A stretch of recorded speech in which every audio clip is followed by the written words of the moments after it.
In therapy, people often ask me, hopefully it's not too windy here, they often ask me, how do I do shadow work? How do I work that crap that keeps bubbling up from the past so that it's no longer a part of my life?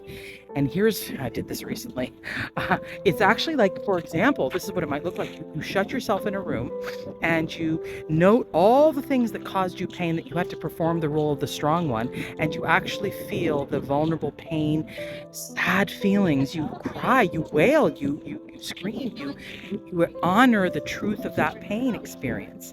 And then the other thing is, shame basically is the calling card of our shadow self. So it's stuff that makes us, you know what, I call it the killer. I call the shame stuff the killer stuff. And it's the feelings that a person feels that they're embarrassed about themselves. And when you're embarrassed about yourself, here's the reality of the whole thing. The reality of the whole thing is that when we're embarrassed, we actually repress it and it stays frozen in our body. So work on profound compassion and forgiveness.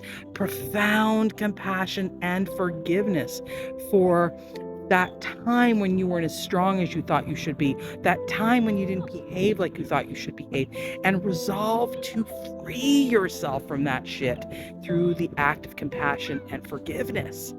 That's doing some bona fide mofo shadow work, and it really is transformational, because the next day you will wake up, because people are afraid of doing that deeper work, because they're thinking, oh, I'm just gonna descend into a pit of depression. No, the opposite. Have the intention when you're doing the work to release it.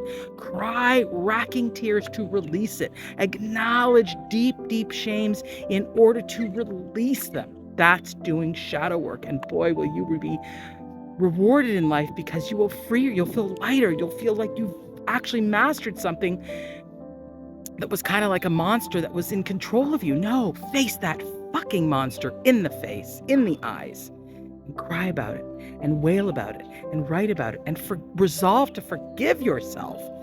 Stop the bullshit story, the false narrative that you should be punished for crap, especially if you didn't do it and you were a child. That's what I'm talking about, okay? Do your shadow work. It's amazing.